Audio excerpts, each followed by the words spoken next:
नमस्कार दोस्तों। आज हम लोग जानेंगे बिस्तर पर बैठकर भोजन करने वालों के साथ क्या होता है। एक गांव था जिसका नाम था शिवपुर। बाहर से देखने पर बिल्कुल साधारण कच्ची गलियां, पीपल का पेड़ और बीच में पुरानी शिव मंदिर। लेकिन इस गांव में एक बात अजीब थी। यहाँ के बुजुर्ग कहते थे, जो बिस्तर पर बैठकर भोजन करता है वह अपने भाग्य को कहीं गिरवी रख देता है। लोग हंसते थे, खासकर राघव। राघव शहर में पढ़ाई करके लौटा था। मोबाइल, लैपटॉप, आधुनिक सोच सब कुछ साथ लाया था। उसे गांव की बातें अंधविश्वास लगती थी। राघव की एक आदत थी, वह हमेशा बिस्तर पर बैठकर ही खाना खाता था। सुबह हो या रात, थाली उठाकर सीधा बिस्तर पर। माँ मना करती, बेटा जमीन पर बैठकर खा लिया कर, बिस्तर लक्ष्मी का स्थान है। राघव हंस देता, माँ लक्ष्मी बैंक बैलेंस में होती हैं, बिस्तर में नहीं। उसी दिन से कुछ बदलने लगा। एक रात राघव ने दाल चावल की थाली बिस्तर पर रखी। मोबाइल में वीडियो चल रहा था। आधा खाना खा चुका था कि छन चम्मच गिर गया। नीचे झुका तो बिस्तर के नीचे अंधेरा कुछ ज्यादा ही गाढ़ा लग रहा था। अचानक किसी ने थाली को हल्के से खिसका दिया। राघव चौंका, कमरे में कोई नहीं था। शायद हवा होगी। उसने खाना पूरा किया और सो गया। लेकिन उसी रात उसने सपने में देखा, वह बिस्तर पर बैठकर खा रहा है और सामने कोई अदृश्य चीज उसी थाली में खा रही है, बिना हाथ बिना चेहरा। नींद खुली तो पसीना ठंडा था। अगली सुबह माँ ने कहा, राघव रात को तेरे कमरे से आवाज आ रही थी, जैसे कोई और भी था। राघव हंसने ही वाला था कि माँ की आंखों में डर देखा। माँ बोली, बेटा बिस्तर पर खाना नकारात्मक शक्तियों को बुलाता है। जो खाता है वह अकेला नहीं खाता। राघव पहली बार चुप हो गया, लेकिन आदत नहीं छूटी। अब अजीब बातें होने लगी। राघव देखता थाली वहीं की वहीं, लेकिन पेट भारी। कभी कभी लगता किसी ने उसके हिस्से का खाना खा लिया। रात को वह आवाज सुनता, चबाने की, सांसों की, और सबसे डरावनी बात, उसकी नौकरी की कॉल रुक गई। पैसे खत्म होने लगे। मन अशांत रहने लगा। बुजुर्ग कहते, बिस्तर पर भोजन करने से अन्य देवता रुष्ट हो जाते हैं और दरिद्रता पीछा करने लगती है। राघव की दादी 90 साल की थी। एक दिन उन्होंने उसे बुलाया, बेटा तेरे परदादा ने भी यही गलती की थी। दादी ने बताया, परदादा रात में बिस्तर पर बैठकर खाते थे। एक दिन अचानक बोलना बंद, कहते हैं कोई मेरे साथ खाता है जो दिखाई नहीं देता। 3 महीने में उनकी मृत्यु हो गई। राघव का शरीर सिहर गया। अमावस्या की रात थी। राघव ने फिर वही किया, बिस्तर पर बैठकर खाना। जैसे ही पहला निवाला मुंह में डाला, ठक ठक बिस्तर के नीचे से आवाज। धीरे धीरे एक काली परछाई निकली। उसकी आंखें नहीं थी, मुंह नहीं था, लेकिन खाने की आवाज थी। वह राघव की थाली में हाथ डाल रही थी और एक आवाज आई, तूने हमें बुलाया है, हर रात हर निवाले के साथ। राघव चीख भी नहीं पाया। सुबह राघव जिंदा था, लेकिन वैसा नहीं। चेहरा पीला, आंखें खाली, और जमीन पर बैठकर खाना खाने लगा। लेकिन देर हो चुकी थी। रात को वह अब भी कहता, वे अब भी आते हैं। 6 महीने बाद राघव शहर चला गया। लेकिन लोग कहते, जिस कमरे में वह बिस्तर पर बैठकर खाना खाता था, वहां आज भी रात को थाली की आवाज आती है। राघव ने सोचा था कि गांव छोड़ देने से सब ठीक हो जाएगा। शहर की ऊंची इमारतें, तेज रोशनी, भीड़, यहाँ तो भूत प्रेत जैसी बातें बेकार लगती थी। लेकिन गलतियां जगह नहीं बदलती, इंसान के साथ चलती हैं। शहर में राघव ने एक छोटा सा कमरा लिया। पहले ही दिन मकान मालिक ने कहा, भाई साहब एक नियम है, खाना बिस्तर पर मत खाना। राघव के हाथ कांप गए। आपको कैसे पता? यह बोल ही नहीं पाया। मकान मालिक ने अजीब नजर से देखा। पिछला किराएदार भी यही करता था और एक रात कमरे में अकेले नहीं मरा। अब राघव जमीन पर बैठकर खाना खाने लगा था, लेकिन भूख वह सामान्य नहीं थी। जितना खाता उतनी ही भूख बढ़ती। डॉक्टर ने कहा, शरीर में कोई बीमारी नहीं, लेकिन दिमाग में डर बैठ गया है।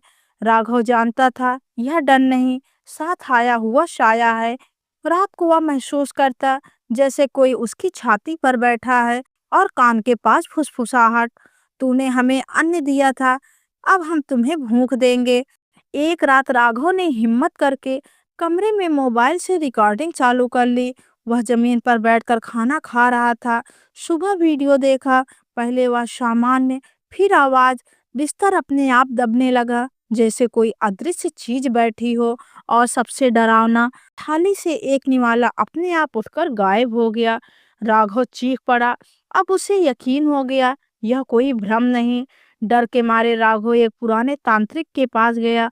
तांत्रिक ने उसकी आंखों में देखा और बोला, तूने बिस्तर को भोजन का स्थान बनाया, तूने नियम तोड़ा। राघव कांपता हुआ बोला, अब क्या होगा बाबा? तांत्रिक ने कहा, जो शक्ति बिस्तर पर भोजन करने से आती है वह दरिद्र आत्मा होती है। वह उसी के पास जाती है जो आलस्य, अपमान और अन्य की अवहेलना करता है। क्या वह जाएगी? राघव की आवाज टूट गई। तांत्रिक बोला, जाएगी, लेकिन कुछ मांग कर। उस रात राघव ने सपना देखा। वही काली परछाई अब साफ थी। उसने कहा, तूने हमें बुलाया था हर निवाले के साथ, अब एक अंतिम भोजन दे। क्या? राघव रो पड़ा। परछाई बोली, या तो तू दूसरों को भूखा छोड़ना बंद करेगा या फिर खुद हमारा हिस्सा बनेगा। सुबह उठते ही राघव ने सब कुछ बदल दिया। राघव ने रोज जमीन पर बैठकर खाना खाया। पहली रोटी गाय को दी, भूखे को भोजन कराया, बिस्तर को कभी थाली से छुआ तक नहीं। 40 दिन बाद पहली बार जैसे चैन की नींद आई। परछाई नहीं आई, लेकिन कहानी यही खत्म नहीं होती। जिस कमरे में राघव पहले रहता था, आज भी वहां रहने वाले लोग रात को अगर कोई बिस्तर पर बैठकर खाना खाता है तो लगता है कोई और भी उसी थाली में खा रहा है। राघव के जाने के बाद वह कमरा खाली नहीं रहा। नया किराएदार आया। नाम था सुमित। शहर का लड़का। हंसता हुआ बोला, भूत प्रेत सब मन का वहम होता है। पहली ही रात उसने पिज्जा मंगाया और सीधा बिस्तर पर बैठकर खाने लगा। जैसे ही पहला टुकड़ा उठाया, कमरे की लाइट फड़फड़ाई। सुमित हंसा, अरे वोल्टेज का इश्यू होगा।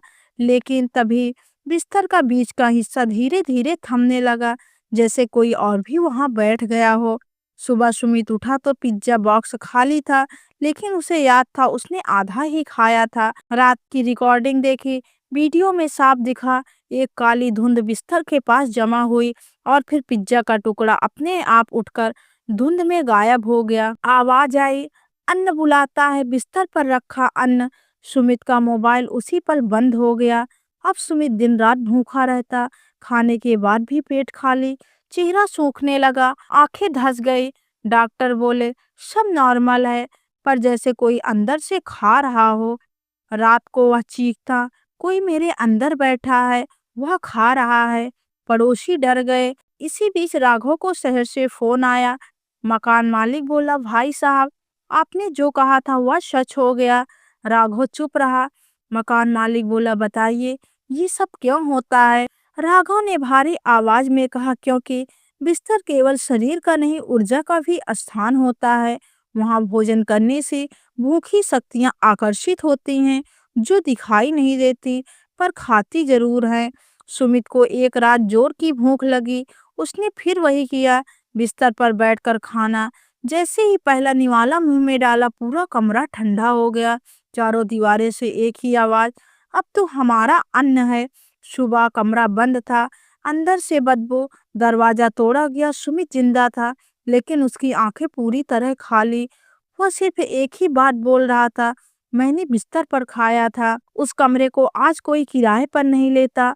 लोग कहते हैं जो भी वहां बिस्तर पर बैठकर भोजन करता है वह अकेला नहीं खाता। बुजुर्गों की बात अब लोग मानते हैं। बिस्तर पर भोजन करने से अन्न का अपमान होता है, आलस्य और दरिद्रता आती है, मन कमजोर होता है और नकारात्मक शक्तियां उसी कमजोरी से जुड़ जाती हैं। सुमित की हालत के बाद वह कमरा सील कर दिया गया। दरवाजे पर ताला, खिड़कियों पर लोहे की सलाखें। लेकिन अजीब बात, हर अमावस्या की रात ताले के अंदर से आवाज आती है, थाली खिसकने की, निवाला तोड़ने की। मकान मालिक ने पंडित बुलाया। पंडित ने कमरे में कदम रखते ही कहा, यहाँ अन्न नहीं, अन्न की छाया रहती है। पंडित ने बताया, जब कोई इंसान बार बार बिस्तर पर बैठकर खाता है, आलस्य के साथ, मोबाइल देखते हुए, बिना कृतज्ञता के, तो अन्न का सम्मान नहीं होता। ऐसे में अन्न की जो ऊर्जा नष्ट होती है, वही अन्न छाया बन जाती है, भूखी, अदृश्य और चिपकने वाली। यह छाया पेट नहीं मन खाती है, शरीर नहीं शांति खाती है और अंत में इंसान की इच्छा शक्ति खा जाती है। यह सुनकर राघव वापस लौटा। कमरे के सामने खड़ा हुआ तो उसे वही ठंडक महसूस हुई।